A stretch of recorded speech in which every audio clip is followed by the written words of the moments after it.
Turkey is quietly tearing itself open, and no one noticed for decades.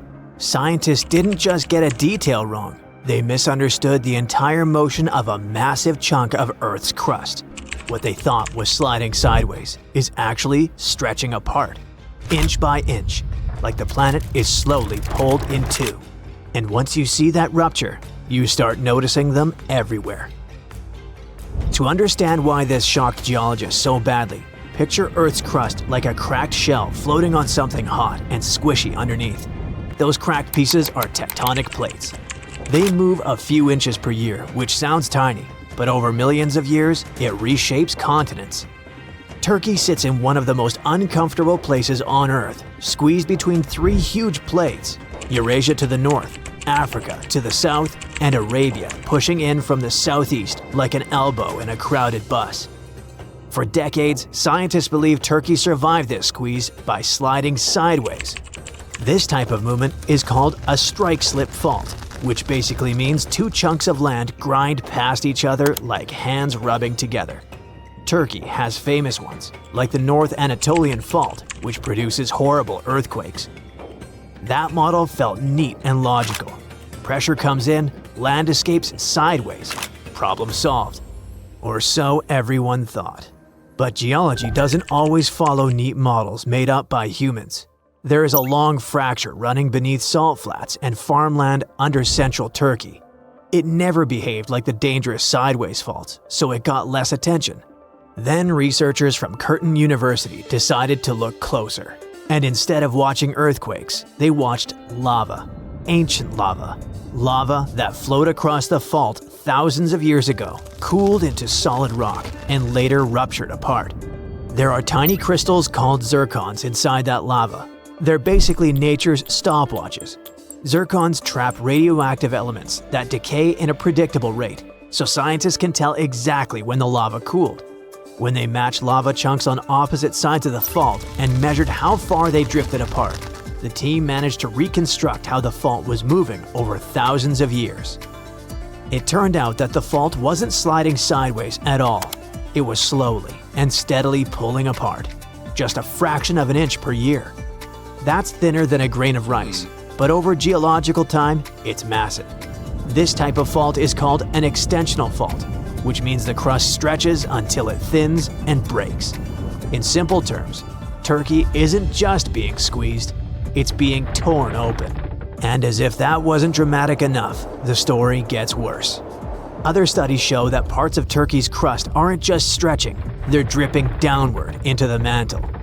When dense chunks of crust get heavy enough, they peel off and sink like blobs of wax in a lava lamp. Scientists call it lithospheric dripping, and this process is basically Earth quietly losing pieces of itself. When that happens, the surface above weakens. The land rises, sinks, fractures, and rearranges. Earthquakes don't always need plates to slam together. Sometimes the ground fails because its support system melts away from below. That's why Turkey's geology now looks less like a solid slab and more like stretched taffy over a fire. Turkey isn't alone with the tectonic drama. Africa is unzipping itself so slowly that no human will ever wake up to a brand new ocean outside their window, yet fast enough that scientists can measure it happening right now. Deep beneath East Africa, the ground stretches and thins. Over millions of years, that constant stretch doesn't just rupture rocks, it rewrites geography. And it can literally create an ocean where solid land once stood. All of this focuses on something called the East African Rift System. This rift runs thousands of miles across places like Ethiopia, Kenya, Tanzania, and Mozambique, and it ranks among the largest rift zones on Earth. A rift zone is where the planet's crust is being pulled apart instead of being squished together. Africa doesn't just have a rift zone, but one of the most extreme versions anywhere, and it's been stretching for tens of millions of years, like a slow-motion disaster movie. And the continent isn't one solid piece anymore. It's splitting into two massive tectonic plates. The Nubian plate sits to the west, the Somalian plate to the east, and they're drifting apart at less than an inch per year, which sounds like a joke until you realize your fingernails grow at about the same speed. But just like in Turkey, this tiny movement adds up over millions of years. Back in 2018, photos of a massive rupture in Kenya caused chaos over the internet, and headlines panicked everyone with the news that Africa was splitting in half. The image looked intense, but it didn't mean the continent snapped overnight like a broken cookie. A much deeper process has been going on for about 25 million years already. And if we could jump another 5 or 10 million years into the future, we'd probably watch the crust stretch so thin that seawater finally rushes in and fills the gap. While Africa is tearing apart vertically, like a slow zipper, India could be splitting in a totally different way, horizontally into 2 giant layers, each about 60 miles thick, right as it crashes into Eurasia. And this collision is what gave us the Himalayas and the massive Tibetan plateau sitting behind them like a high-altitude backstage area. Everyone agrees on the basics. India has been creeping north for over 60 million years at about the speed your hair grows, slamming into Eurasia and forcing rock upward until it turned into the tallest mountains on Earth. What no one fully agreed on was how Tibet got so insanely high. Some scientists thought India was too buoyant to sink and just slid underneath Eurasia. Others imagined the plate buckling like a sheet of paper pushed into a wall. Then a third idea showed up and changed the vibe completely. This new theory says the Indian plate is delaminating, which means its top layer peels away and props up Tibet. At the same time, the heavier bottom layer sinks into the mantle, the hot semi-molten layer beneath Earth's crust. Scientists can't drill that deep to check, so they followed a clue instead: helium leaking from Tibetan hot springs. Helium-3 is incredibly rare and mostly comes from deep inside Earth, and helium-4 forms closer to the surface. When researchers measured gases from hundreds of springs, they found helium-3 leaking out in northern Tibet. It means that the mantle sits dangerously close to the surface there. Farther south, that signal disappears. So it most definitely means that the plate hasn't fully split yet. But we have earthquake patterns that line up with the same story, so it looks like India isn't just pushing mountains up. It's peeling itself apart from the inside while doing it. All these tectonic processes fit in well with the new massive global stress map. It shows where the planet is holding it together and where it's dangerously close to rupturing. Scientists built it from over 100,000 real stress measurements taken from boreholes, earthquakes, and field tests, which is more than double what we had less than a decade ago. Stress here means the invisible push and pull forces inside Earth's crust, the same forces that quietly load faults for years before one bad day turns into an earthquake. This map doesn't just help explain earthquakes, but also not to mess things up ourselves.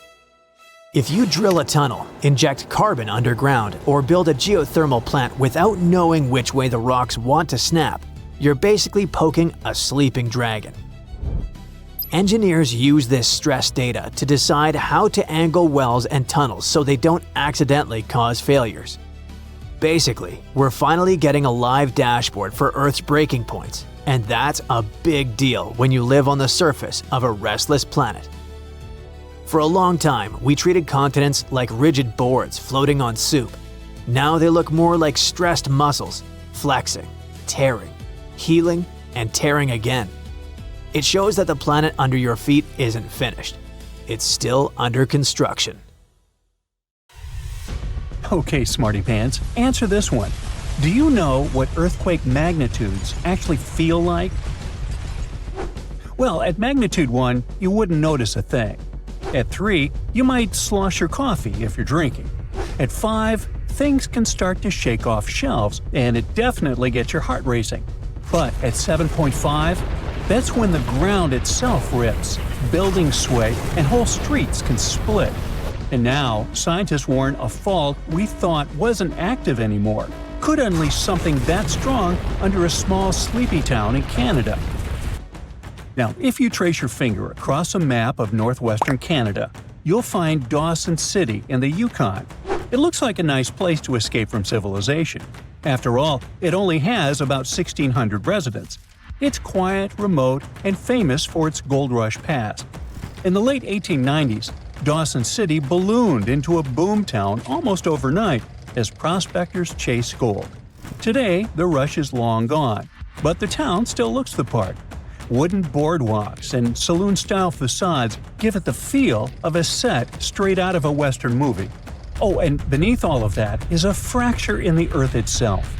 Dawson City is located on top of what's known as the Tintina Fault.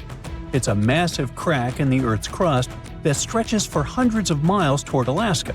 Until recently, scientists believed that this zone had been inactive for over 40 million years. But newer studies tell a different story. Just a quick reminder, faults are giant cracks when two slabs of Earth's crust meet. They're always trying to slide past each other, but their jagged edges catch and lock. Pressure builds for decades, continuously bending and straining the rock. Then, suddenly, the locked zone breaks, and the slabs slip into a new position in just seconds. That abrupt lurch releases all the stored energy, sending seismic waves racing outward. The ground-shaking consequence is called an earthquake.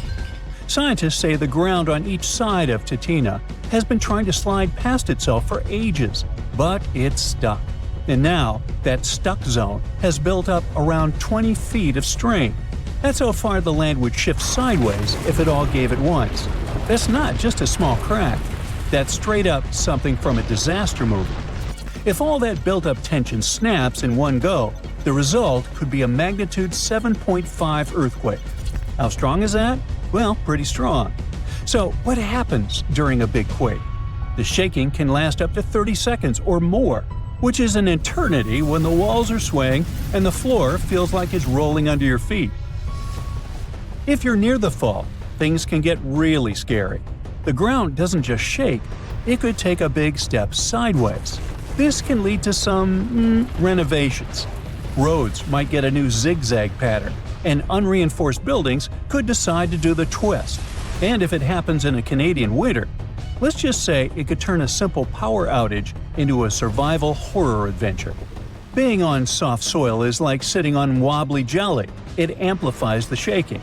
Solid rock is a bit more stable. However, it's still dangerous. For example, in Mexico in 2003, a 7.5 quake damaged over 43,000 homes, buckled roads, and cut power for miles. In Sulawesi in 2018, the same magnitude not only leveled buildings, but triggered a tsunami and liquefaction. The whole neighborhood was swallowed as the ground turned to quicksand. Now here's something interesting. Most people don't think of Canada as an earthquake country, but it actually gets around 5,000 quakes a year. However, they're so small that you'd never feel them.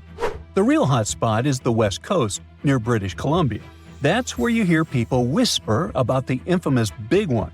It refers to a future megathrust earthquake along the Cascadia subduction zone, a massive fault that runs for 600 miles just offshore. Unlike Tintina's sideways slip, Cascadia works by one tectonic plate shoving under another. For centuries, the North American plate has been bent upward like a spring as the Juan de Fuca plate has been diving below. When it finally snaps, that's a magnitude 9.0, more than 30 times stronger than a 7.5. We know it can happen because it already has. The last big one struck in 1700. It was so powerful, it didn't just shake the Pacific Northwest. It launched a tsunami across the ocean that smacked Japan, where villagers recorded an orphan wave with no local quake to explain it. Only later did scientists connect the dots. Now this brings us to the fact that despite all this, the size of the fault, the quiet buildup of strain, and the potential for a magnitude 7.5 earthquake, the Tintina Fault isn't even listed on Canada's official seismic hazard map, at least for now. That means no warnings, no color-coded danger zones. And when a fault isn't on the map, nobody designs a building for it. There's no proper preparation. You don't build reinforced structures or have seismic codes, especially when people don't expect that the ground could split open. Now, to be honest, that's not someone's mistake. The fault just didn't show any signs of being active recently. And this part of Canada is really big, quiet, and doesn't have a lot of monitoring. Not until too long ago. people had thought of the Tintina as just a geological oddity, something cool for looking at the past, but not really relevant for the future. For years, the Tintina Fault flew under the radar, but that changed when researchers brought high-tech gear. They uncovered subtle but clear land shifts near Dawson City. They looked like scars on the landscape and pointed to past earthquakes, including one that pushed the land nearly 3,000 feet over millions of years. Now, interestingly, newer glacial features showed no signs of disruption, which means the last major quake probably happened right before the end of the last ice age. In geologic terms, that's pretty recent. When scientists lined up those land shifts with the ages of glaciers, the picture was clear. The Tintina Fault isn't retired, it's just been on a really long coffee break, and now it's itching to clock back in. That's why researchers want it officially on Canada's seismic hazard map. Dawson City deserves more than a shrug emoji when the ground decides to stretch. The experts are basically playing detective with dirt. They're scanning forests and rivers for faint scars that past earthquakes tried to hide. They're digging trenches like archaeologists with a taste for chaos, flipping through the Earth's diary one muddy page at a time. Every crack, wrinkle, and layer adds to the story of when Tintina last threw a tantrum and how loud the next one could be. It's pretty cool that satellites can literally track if one side of a valley is slowly creeping ahead of the other, like tectonic snail racing. The goal is to find out how often this fault snapped in the past, how much stress it's still holding on to today, and whether it's going to go off quietly or all at once. Finally, just because you know that plates are pushing against each other underneath, you still can't put a date on it. Long stretches of silence might mean the rocks are getting ready for something huge, or they could just be releasing stress in tiny ways that go unnoticed. Scientists can model possibilities, but no one has a countdown clock for the next rupture. The smartest mindset isn't prediction, it's preparation. You brace for the plausible, not the precise, because the Earth's schedule doesn't come with reminders. It turns out the Earth's crust is always fidgeting.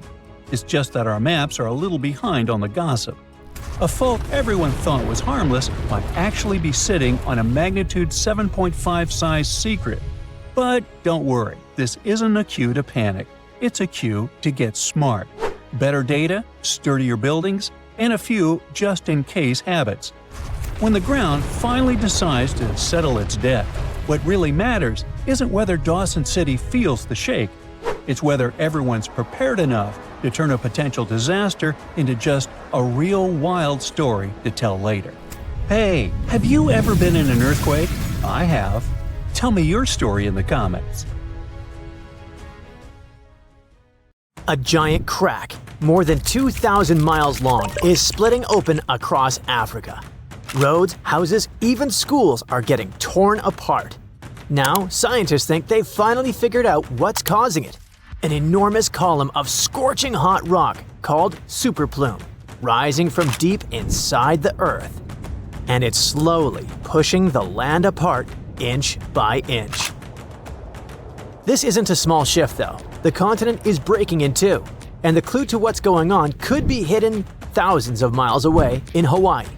And why does the United States suddenly have a role in all of this? Hang on, we'll get there. First, it's important to know this isn't new information. Africa has been slowly splitting for about 25 million years. This is happening in a region called the East African Rift System. It stretches thousands of miles from Ethiopia down to Mozambique and is the largest active continental rift system on the planet. And by that, I mean places where the Earth's crust is being stretched and pulled apart, causing faults, earthquakes, and volcanic eruptions. Scary stuff to say the least. Back in 2018, for example, a massive crack appeared near a small town just west of Kenya's capital, Nairobi. In some spots, it was about 65 feet wide. That's almost the length of two school buses parked one after the other. The whole thing was terrifying. It happened fast and left a trail of destruction. Roads were cut off, farms torn apart. People were on edge as the ground opened up beneath their feet. And I mean that quite literally. One man watched the crack rip straight through his home. He barely had time to grab a few of his belongings before his entire house collapsed. Sounds terrifying, right? Since it happened in the East African Rift region, panic spread fast. The media was all over it, claiming it was proof that Africa is splitting apart. People standing near the crack thought, oh boy, it's already happening. And many still believe that today. But that's not actually the case. At least not with that particular crack. Because after the initial panic, videos and photos of it revealed clues that it wasn't related to tectonic plate movement. First clue, the two sides of the crack didn't match. Like trying to fit the wrong puzzle pieces together. They simply didn't line up. Second clue, the gap wasn't one continuous line. There was some kind of soil bridges in between. All this showed it was sudden erosion. I mean, some specialists believe the crack had once been filled with volcanic ash from nearby Mount Longonot. But then the region was hit with heavy rains. When water soaked through the soil, it washed the ash away, leaving the gap exposed. Problem solved. Even after the truth came out, it was too late. This event brought the whole Africa is splitting talk back. And here's the thing. Even though that crack had nothing to do with it, make no mistake, Africa is breaking apart. That's because the continent sits between two tectonic plates, the Somali plate in the east and the Nubian plate in the west. The problem is they're moving away from each other, and as they drift apart, the gap in the East African rift keeps getting wider. Eventually, the Somali plate could split completely from the Nubian plate, creating an entirely new landmass, something on the scale of Madagascar or even New Zealand. You don't have to worry though. This process is super slow. So slow that none of us will see it finished. Experts say the continent is moving apart by about 0.3 inches a year in some places. To give you an idea, that's less than the length of your fingernail. So we can say this split will take millions of years, which is good news for the people living there. But that doesn't mean they won't feel the effects of this slow break. In fact, they're already happening. Take Ethiopia's Afar region, for example. Back in 2005, this area showed just how unpredictable the rift can be. In a short period, 420 earthquakes hit the area, opening up a massive fissure. What usually takes centuries happened in just a few days, completely challenging what scientists thought they knew about the speed of geological changes. Back then, the crack stretched for more than 35 miles, and life around it is still far from easy. Recent earthquakes destroyed much of the local infrastructure. 37 schools were damaged, leaving 5,000 students without classrooms. And that was just one part of the damage. As the tectonic plates keep moving apart, water will eventually flood into this region, creating a brand new ocean, according to some predictions. Countries like Zambia and Uganda, which are landlocked today, could one day have a coastline. That could be great news for them, as it might open up new trade routes and completely reshape their economies. Don't get too excited though. We won't be diving into the waters of this sixth ocean anytime soon. The splitting process will take another 5 to 10 million years. But it's tough to say exactly when, since big seismic events, like earthquakes, could make it all happen faster.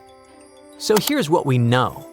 The Somali plate and the Nubian plate are in the middle of a dramatic tectonic breakup, slowly moving apart. Africa is breaking in two. Earth will probably gain a new ocean because of it. But until recently, we didn't know exactly what was triggering all of this. Like, yeah, those tectonic plates are moving, but why? I mean, is this massive geological process being driven by something happening in Earth's mantle? Or could it have a much larger, deeper source? Well, scientists think they may have finally cracked the mystery. They believe the continent is breaking apart because there's a deep mantle superplume, a huge column of hot rock beneath the East African Rift system. Think of it as a massive subterranean hammer pushing upward, pressing against the crust, and slowly cracking it apart. But here's the interesting thing.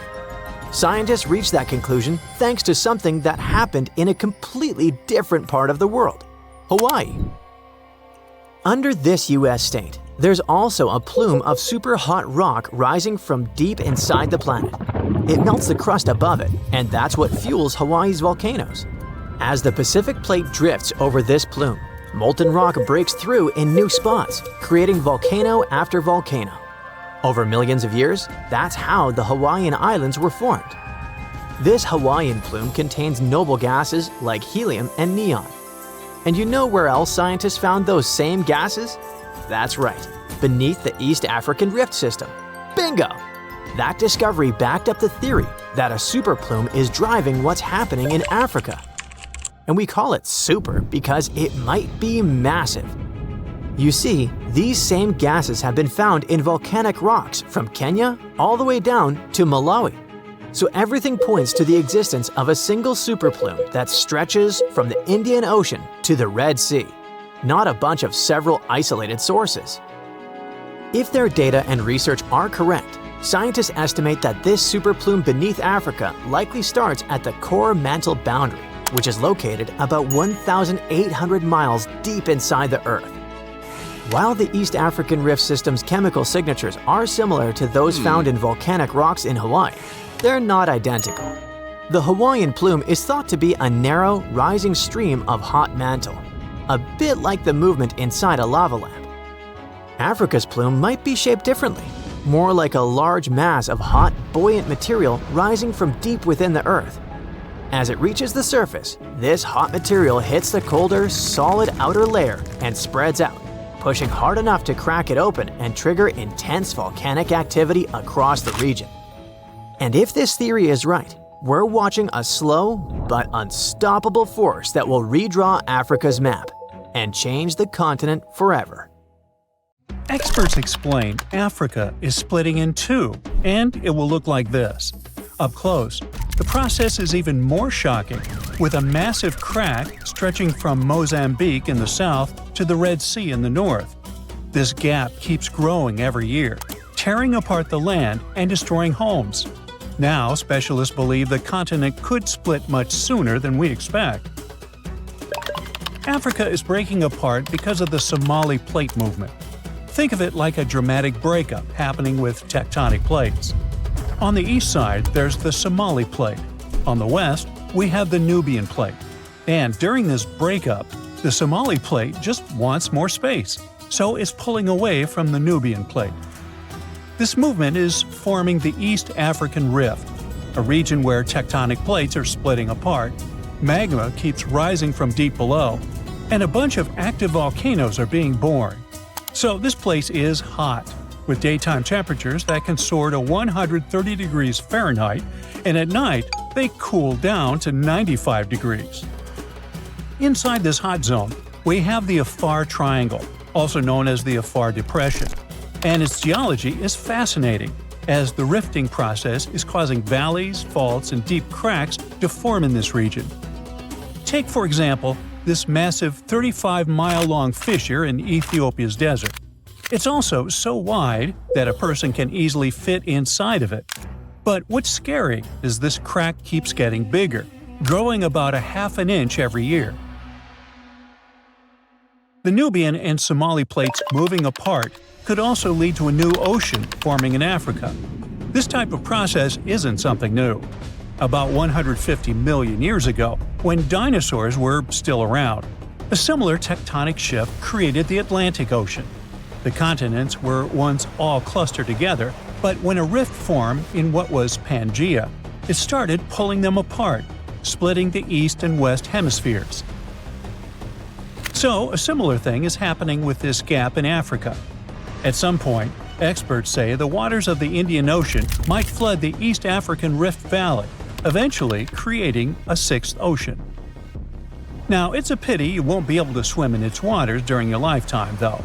According to geophysicist Ken McDonald, who specializes in tectonic faults, this dramatic rupture could happen in 1 to 5 million years. Trust me, that's considered fast in geologic terms, and way sooner than most experts thought. Now, even though you won't get to watch Africa breaking apart, people there will still see and feel the signs. They might experience intense volcanic eruptions and strong earthquakes as this process slowly unfolds. One example is related to that scary crack in Ethiopia's desert we mentioned earlier. The fissure was created in 2005, after the area was hit by 2 volcanic eruptions and 163 earthquakes, each with a magnitude greater than 3.9. A crack this deep and long on Earth usually takes centuries to form, but in this case, it unfolded in just a matter of days. That's how powerful this event is. In fact, this kind of intense seismic activity can speed up the African splitting process, and that's why it's so hard to predict the exact time frame for the event. What we know is that people are already calling this new land the Nubian continent. If the predictions are right, it will include Somalia, Kenya, Tanzania, and part of Ethiopia. That's exciting and concerning at the same time. As new coastlines emerge, countries will need to make major adjustments when it comes to infrastructure and land management. They might lose a lot of roads, houses, and other constructions currently located near or right in the East African Rift. In Kenya, for example, the fissures tore apart a busy road, and authorities desperately tried to fill the gap with rocks and cement. In another case, an old woman was sitting and eating with her family when her house suddenly split down the middle. Recently, earthquakes that happened near Ethiopia's Afar region demolished 37 schools and forced about 5,000 students to leave their classrooms. Unfortunately, stories like this could become more common over the next few years. But there is a positive side to all this. Countries located in the middle of Africa, like Zambia and Uganda, could gain coastlines, and that might be great for them. Having a coast means they would get access to new trade routes, opening fresh economic opportunities. Plus, think about the tourism boom. With all those newly formed paradisical beaches, these countries could become the next big gateway spot for travelers.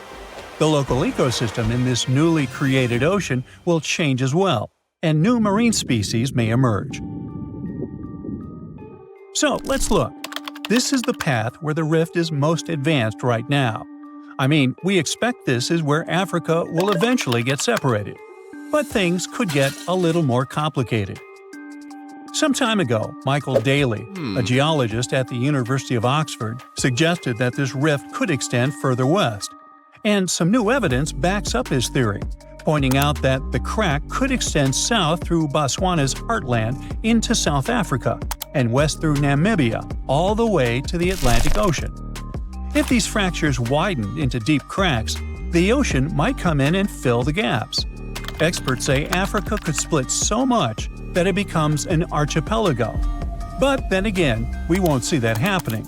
It will take tens of millions of years for this to play out. We already know that Africa is at risk of breaking into a bunch of huge islands or small continents. The news isn't great for Madagascar either, as the world's 4th largest island could end up being split in half. But can the opposite process happen? I mean, can new land appear as the Nubian and Somali plates move apart? Well, as these tectonic plates get away from each other, the magma from the Earth's mantle might rise to the surface, and when it cools, it solidifies into new land. That's how other places in the world emerged, like Iceland and the Azores.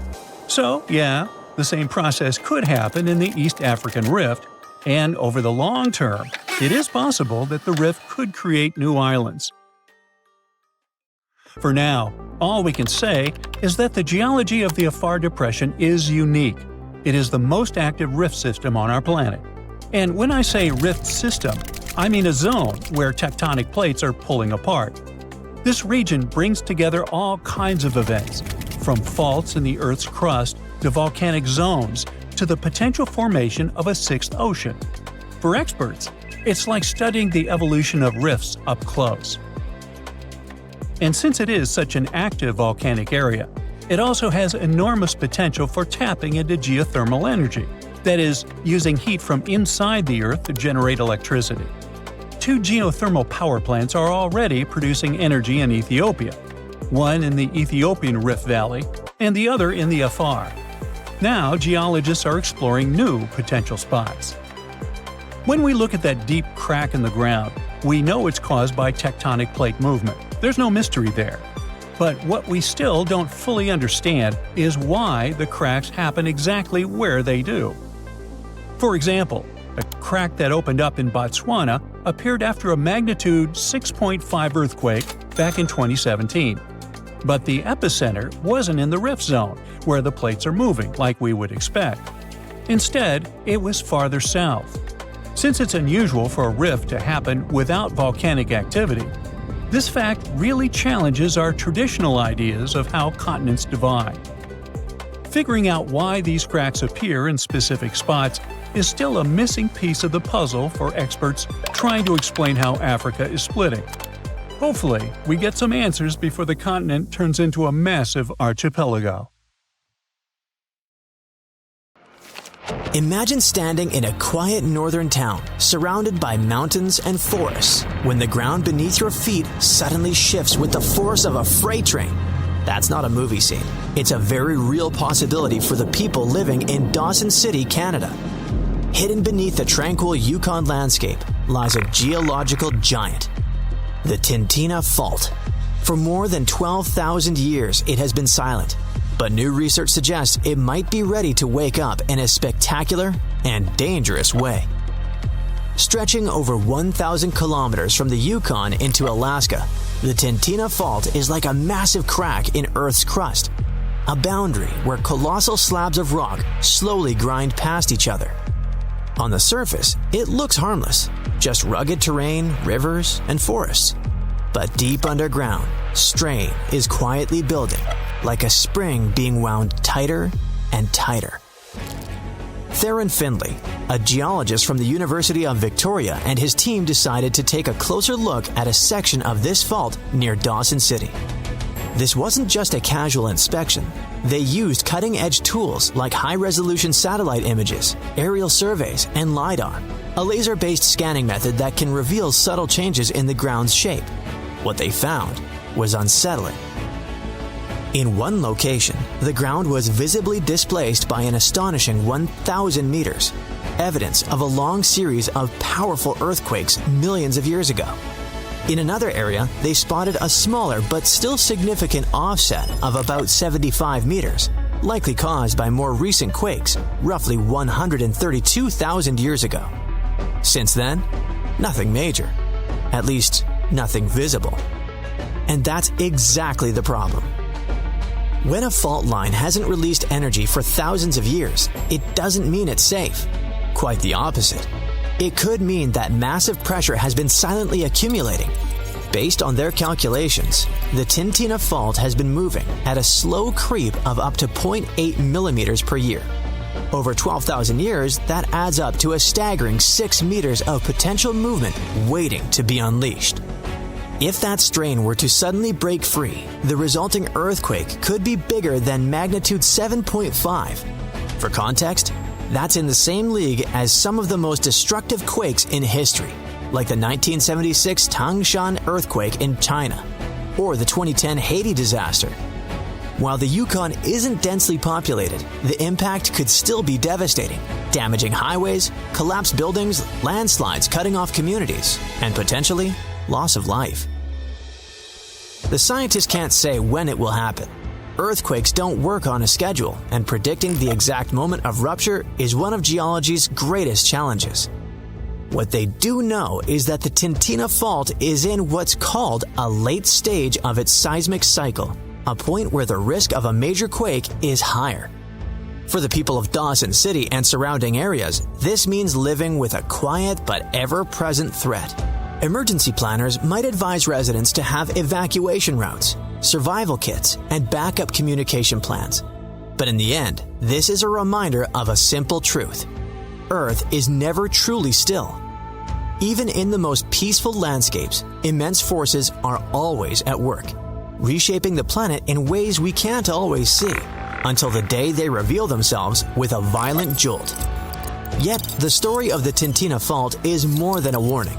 It's a glimpse into how Earth stores and releases its pent-up energy. Each millimeter of annual movement is like another twist of a key in a lock. At some point, the lock will turn, and when it does, the release will be sudden and powerful. Lidar images reveal ancient scars across the land, subtle to the untrained eye, but obvious to scientists. These are the footprints of past disasters, frozen in the ground like a history book carved by nature. Finley and his colleagues believe the region's seismic silence has lulled people into a false sense of security. A place can be both beautiful and dangerous, and the Yukon is a perfect example. Visitors come for the sweeping vistas and endless wilderness, rarely realizing that deep beneath their hiking trails and scenic roads, forces are shifting that could change the landscape overnight. This hidden drama plays out all over the world.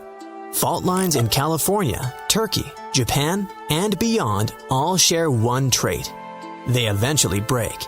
The question is never if, but when.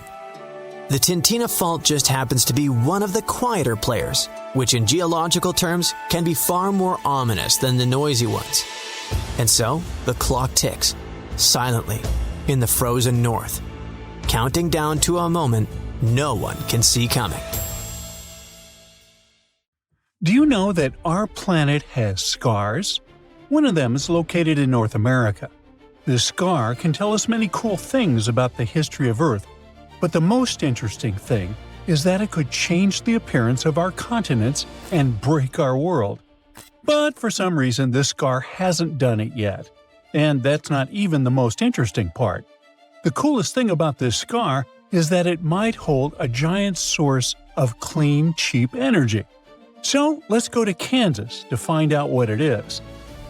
So, 1.1 billion years ago, a giant rift formed in the crust of our planet on the territory of the modern U.S. Midwest.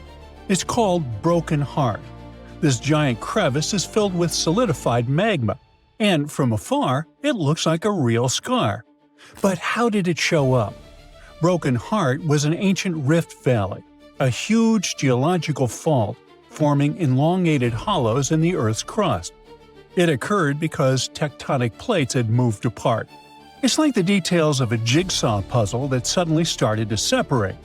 At that moment, thousands and even millions of tons of magma spilled out from the depths of our planet. That event looked like a real apocalypse, lasting about 100,000 years. But then it stopped, and scientists don't know why. If the rifting process had lasted longer, then most likely the continent of North America would look different today, or it wouldn't even exist at all.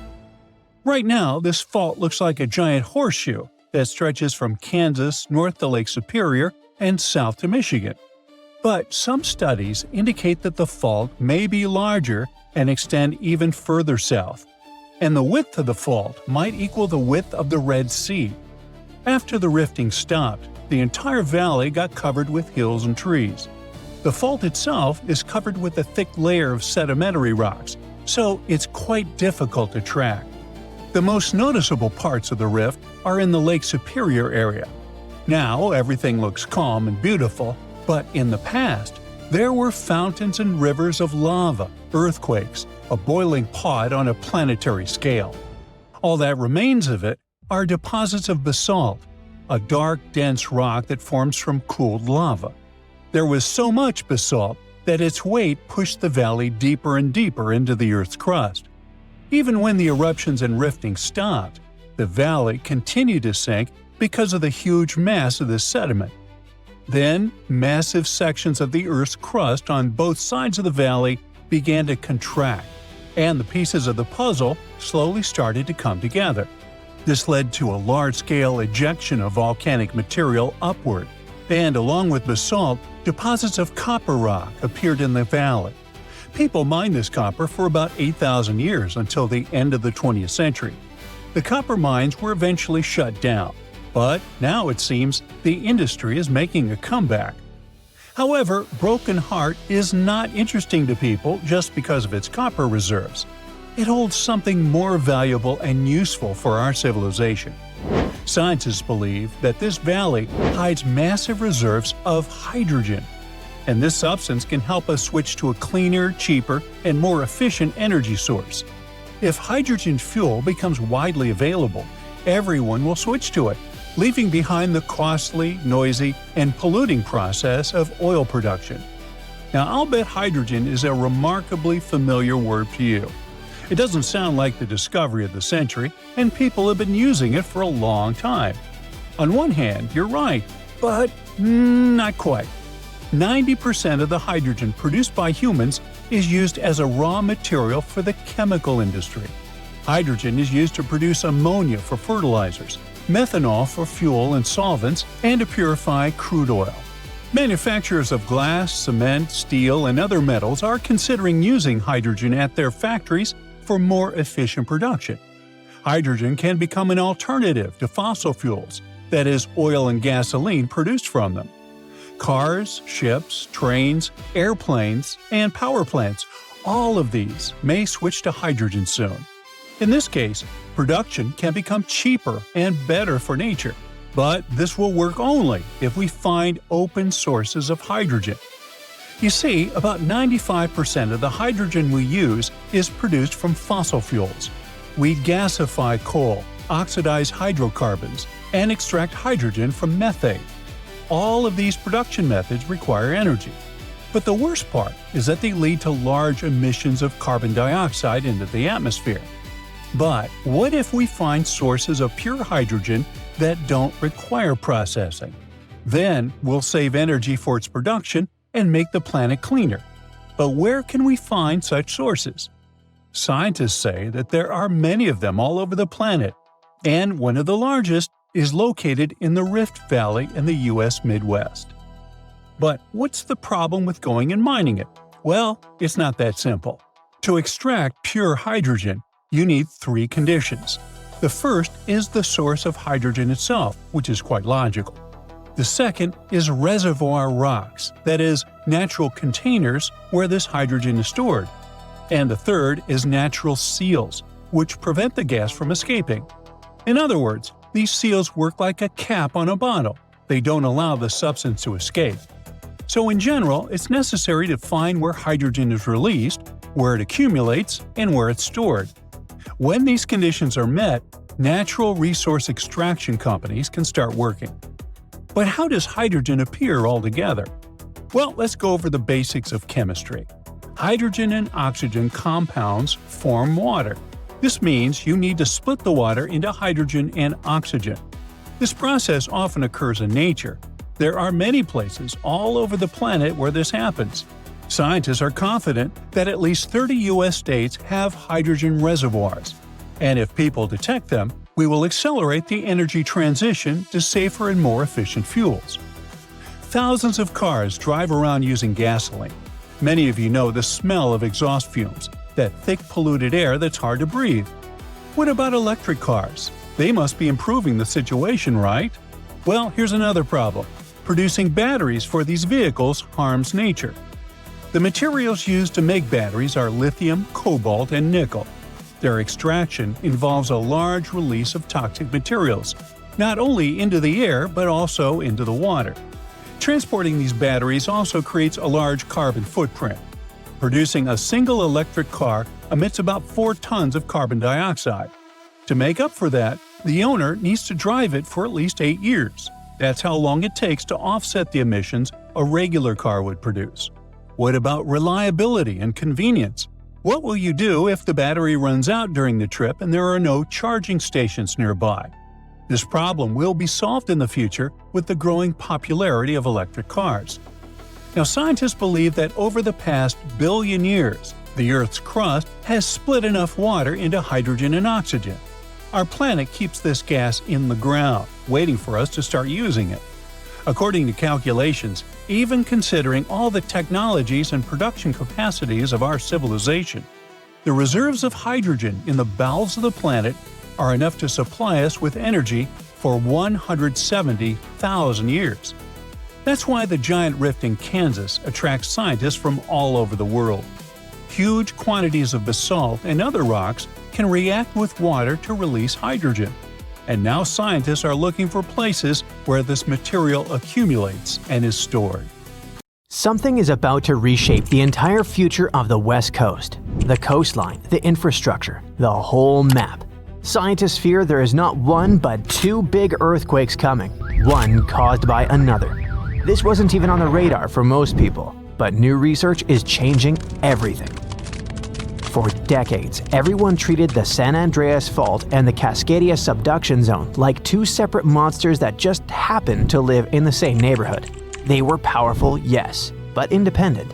But now, scientists believe these two giant faults are mechanically linked, and one can literally pull the other into rupturing shortly afterward.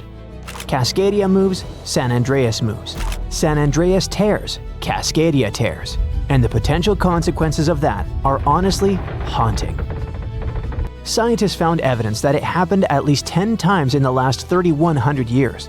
Earthquake, pause, earthquake. It comes from marine sediment cores, which are like time capsules pulled up from the ocean floor. Researchers analyzed layer after layer of seabed sediment and found doublets. Paired debris layers created by two massive quakes happening so close together that the ocean barely had time to settle between them.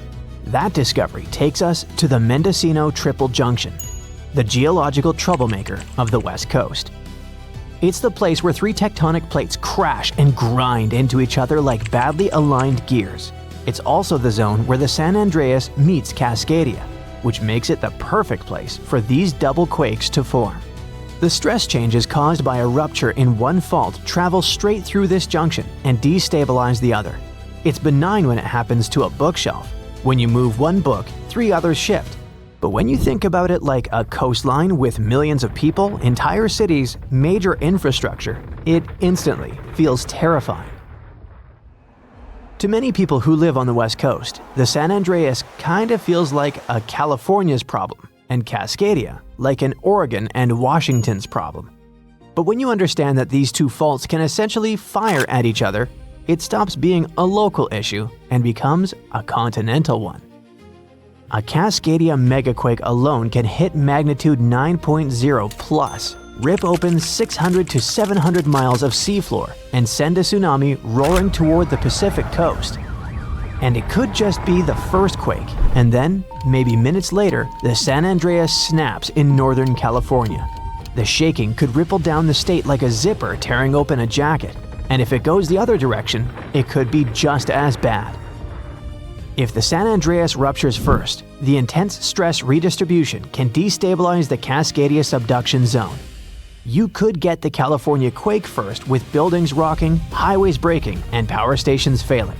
And then, soon after, the ocean pulls back in Oregon or Washington. And the 20-minute countdown to a tsunami begins, a follow-up disaster.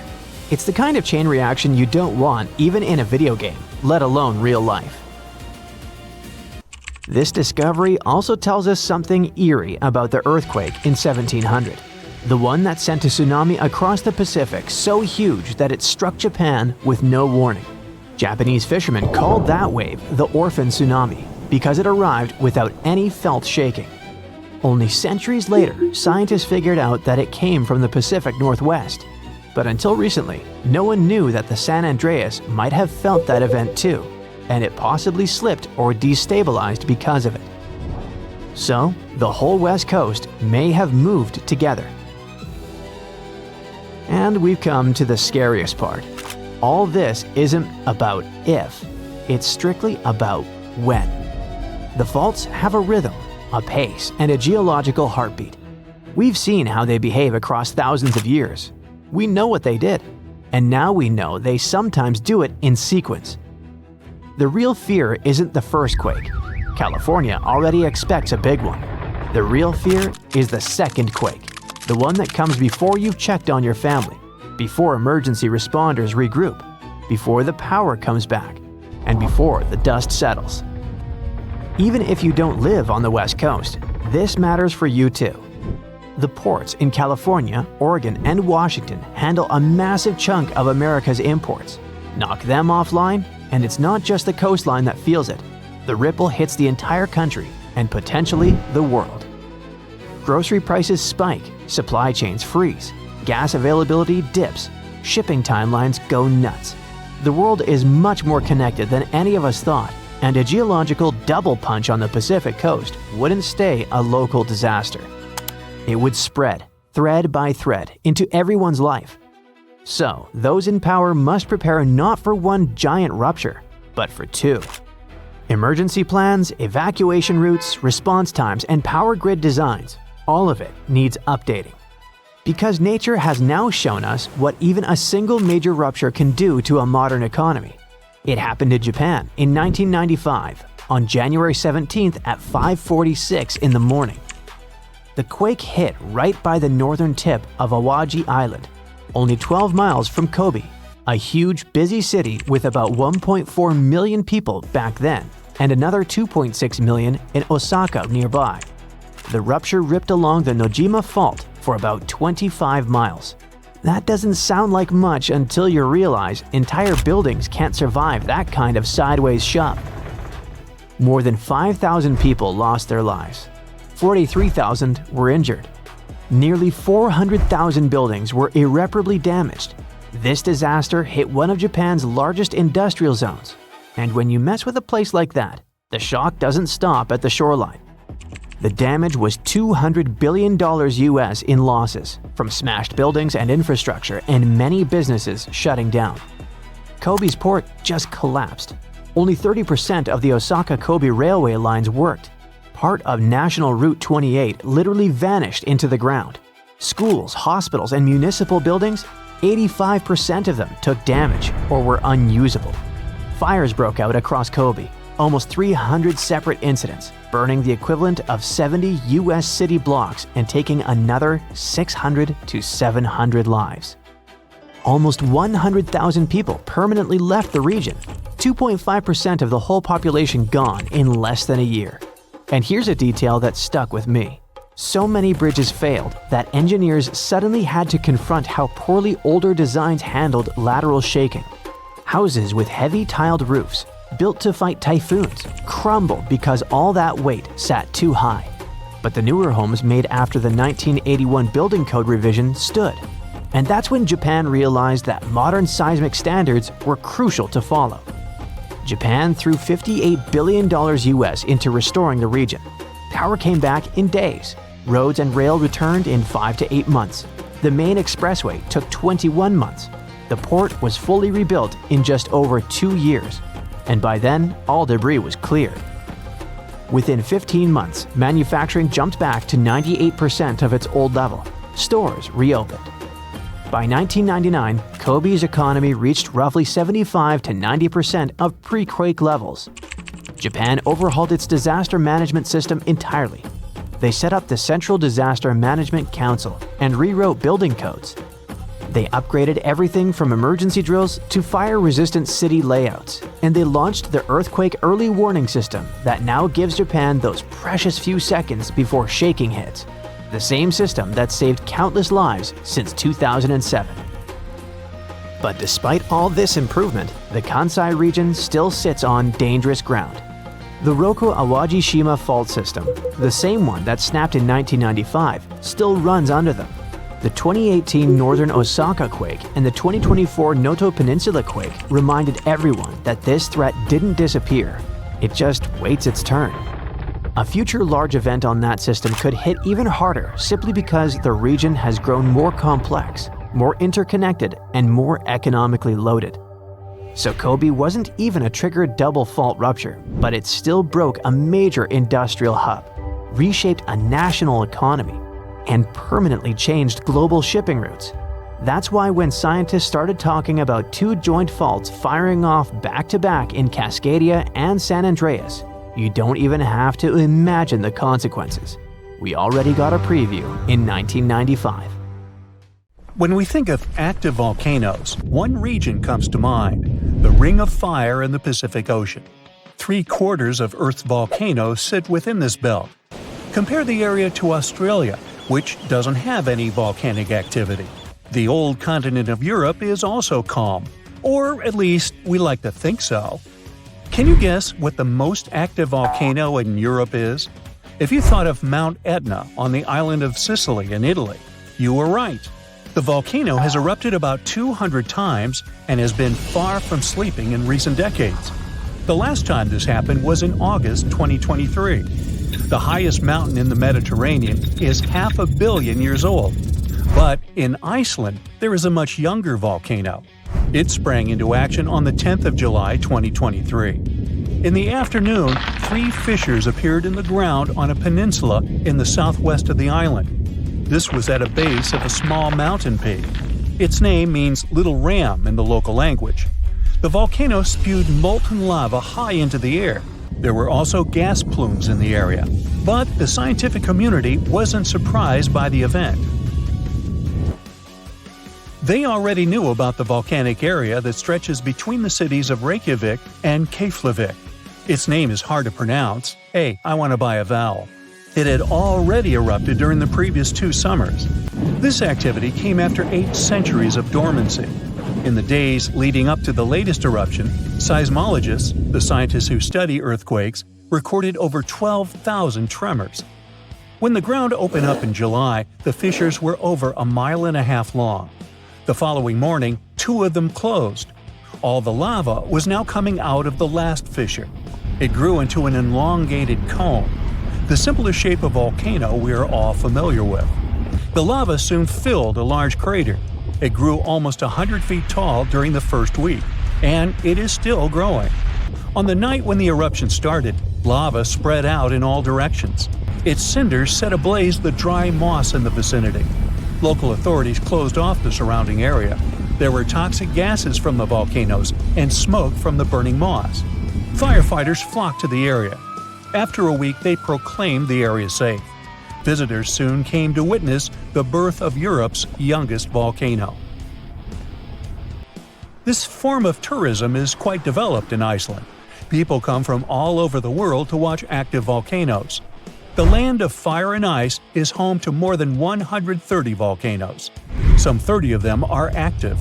Now, I know what you're thinking right now. Is volcano tourism safe? In Iceland, it is. The country's authorities research and constantly monitor all of the hotspots. The island is dotted with several dozen seismic stations. These help researchers accurately predict future eruptions, and emergency services are accustomed to these sorts of events. They can quickly cordon off danger zones. This is what happened in 2010. A volcano in the south of the island, the name of which everyone struggled to pronounce, erupted. It spewed out a plume of steam and ash that was 7 miles high. This wasn't a fun time to be an air traveler. Winds carried the enormous plume southeast toward northern Europe. Many countries closed their airspace for several days for safety reasons. The volcano erupted in March, but the Earth was shaking from January the same year, so seismologists knew that an eruption was approaching. When it comes to the continent's youngest volcano, the tourist infrastructure is already there. Visitors can leave their cars at a designated parking lot. Then they go on a 5-hour-long trek. This leads to a viewing deck. Tourists are so close to the epicenter that they can feel the heat haze from the crater. The sight is the most impressive at nighttime. Safety is never a concern. Scientists regularly chart out hazard maps that outline the borders of lava fields. This way, visitors who stick by the rules are never in harm's way. More than a week after the eruption started, a section of the crater collapsed.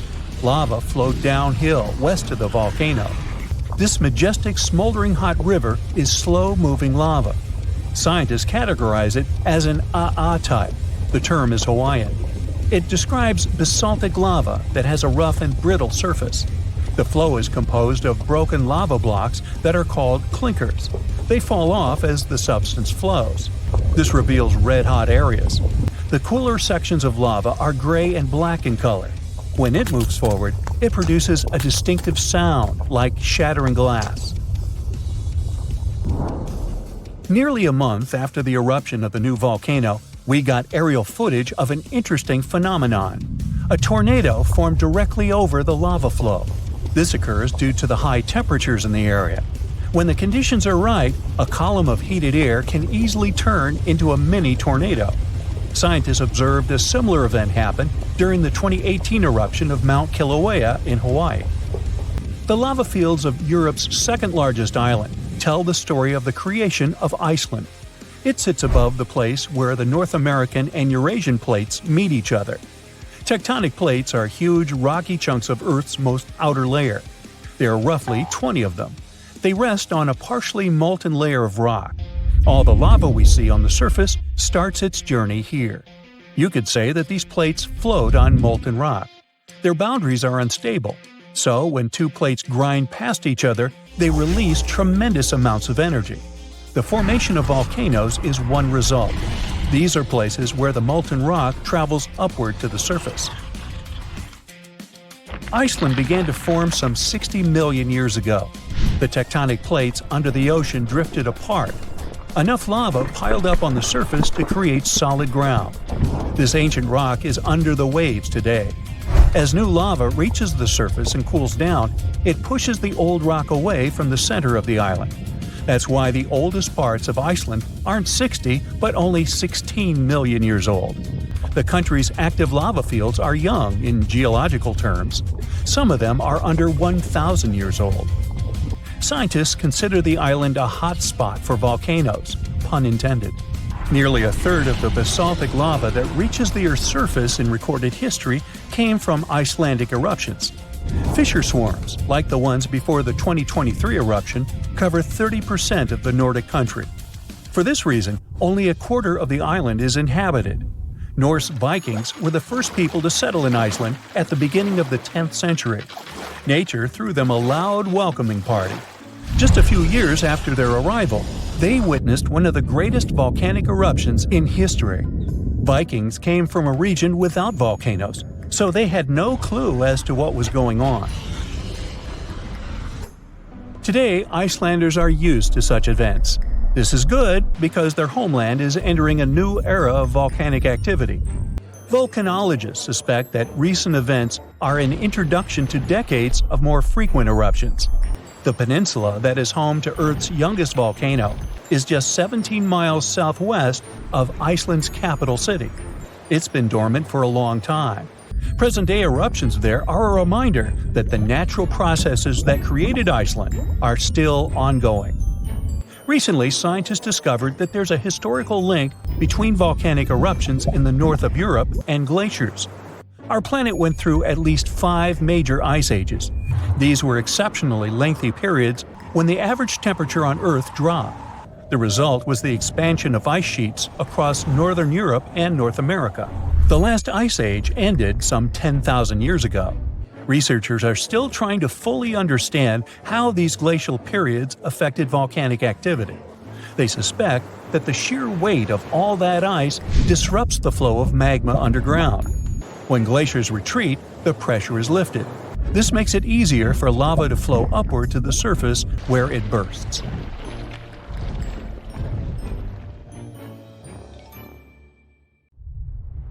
If all the volcanoes on Earth suddenly erupted together, it'd be loud.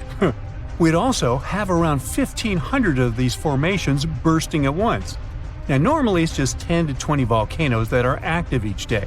But what would the world look like if they all blew their tops simultaneously? Geologists think it wouldn't be pretty. Even if only the land volcanoes erupted together, it would set off a chain reaction way worse than anything we've ever seen before. The two big problems would be ash and volcanic gases. While the explosions in lava would be damaging for people nearby, the real danger lies in what happens next. A thick layer of ash would cover the planet, blocking out sunlight completely.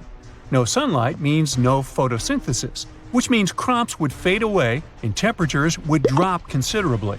And all this ash cloud could remain in our atmosphere for up to 10 years. Now, ash aside, there's also acid rain to worry about. Volcanic gases like hydrochloric acid and sulfur dioxide would mix with the atmosphere and fall back down as acid rain. This type of weather would harm the groundwater and ocean surfaces. Even if humans would find a way to survive up to this point, we'd have no corals and no other sea creatures around. Scientists have seen similar events in Earth's history at a smaller scale. Big volcanic eruptions have been linked to mass extinctions. When Mount Pinatubo erupted in 1991, it cooled parts of the world for 2 years. But the extra carbon dioxide from these eruptions could also heat the planet, the same way we turn our stoves to broil for that extra crispy layer on our casserole. Geologists also mentioned that there's evidence in our atmosphere that stuff like this may have happened in the distant past. During the Cretaceous period, carbon dioxide levels were way higher than today. which made it difficult for marine life to thrive. Who would survive all this? Probably just some extremophiles, these organisms that survive in harsh conditions like hot springs or deep undersea vents. As for humans, we could all lay low in underground bunkers until things clear up, or build multiple space stations that could fit us all. Yeah, right. The chances of all volcanoes erupting at once, though, are very slim. Whew!